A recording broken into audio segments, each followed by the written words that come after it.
Hello. Looking at piecewise functions. And piecewise functions are really just a way of breaking down your function into separate patterns, separate movements, depending on where you are in the x really is usually what we look at it, but it could apply for the y as well. So let's take a look at one. I think that's probably the best way to show. So you've got a function here. This part looks pretty familiar. The only thing that is different with piecewise functions is that your value for what you get on the graph just depends on what you have for a x. So let's look at the first one here. F of x is equal to x if x is greater than 0. All right, so that means everything from your y-axis to the right is going to be y, just y equals x. And that we've seen a lot, right? So I would start at 0. Now, this is kind of going back old school. This is remembering that if you've got on a number line here, if x is greater than 0, and there's your 0, there, and you got 1, 2, 3, that goes on, that your line is going to go to the right. Let me move that down a little bit there. Your line is going to go to the right, but you've got an open circle here because it does not include 0. This does not include 0 because it's greater than. It's not greater than or equal to. So the same thing we're going to do on our graph. I'm going to have an open circle here, and then the rest is going to be something like that. That's just your basic y equals x. We've seen that guy a lot. Then we've got f of x is equal to 5 if x equals 0. So at the exact moment, right on your y-axis here, where x equals 0, that's 1 point.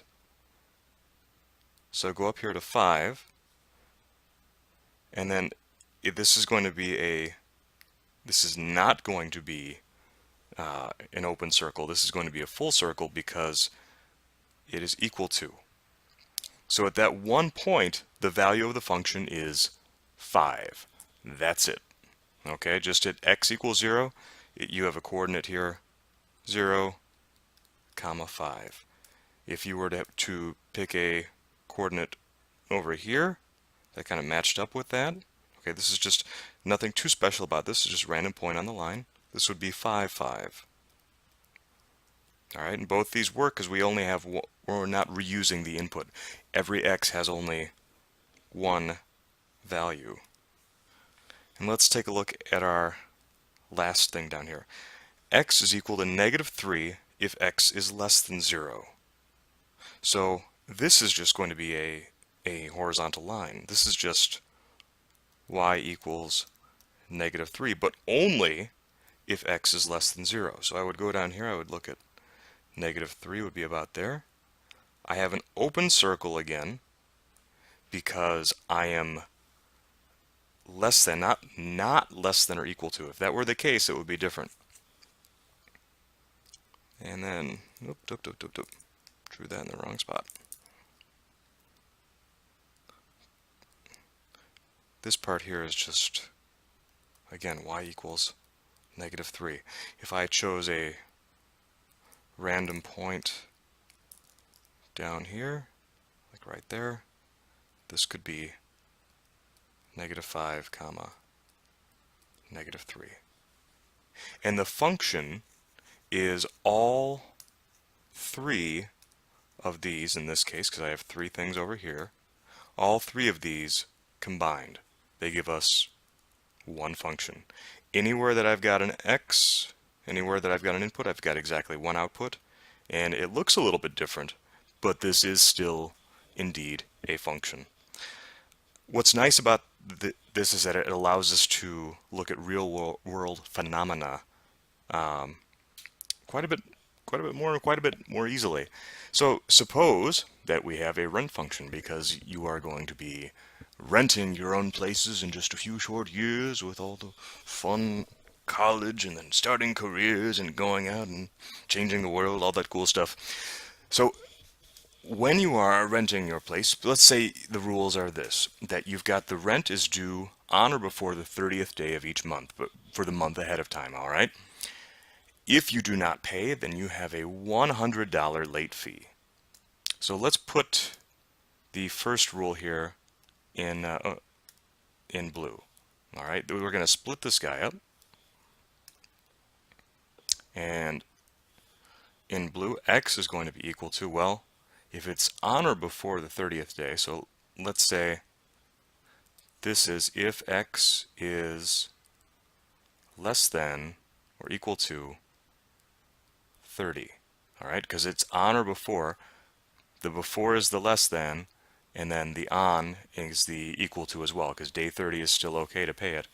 Oh, we didn't give it a value for that. All right, so let me think back to my first apartment in the city, and that was about, $800 a month. All right, it ain't cheap.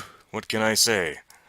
Um, but if you find a place you would like, then you budget for it, and all is well. So if x is less than or equal to $30, so or $30, 30 days. Nope, I want this blue. 800 if x is less than or equal to 30. 800 is up here, let's say, and that's where I'm going to be. Let's put 30 right here,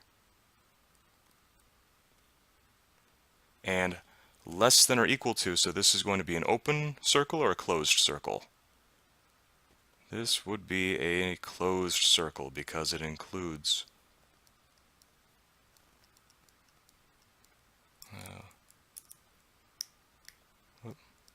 closed circle because it includes 30.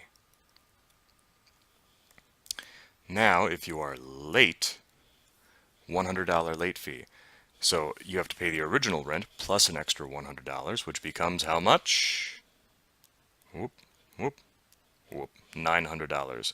If x is, we cannot replicate the same x value, so we're going to say if x is greater than 30. So I would go, let's say about up here, let's say this is 900, and this is an open circle because I am not including day 30, and it's going to go on to the right.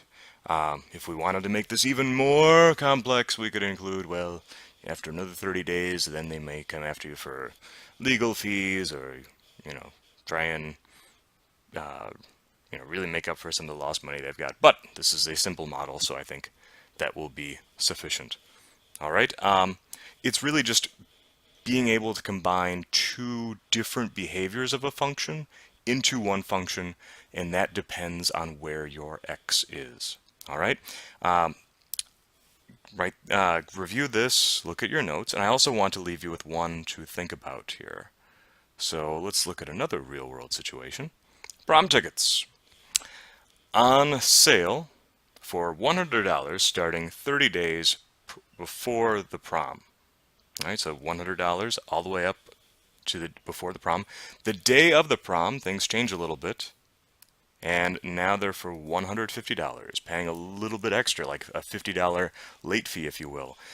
But then, of course, after prom, you can no longer buy tickets because the event is over. So how would that look?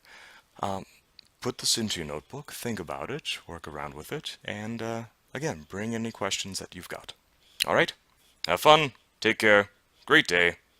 Ciao.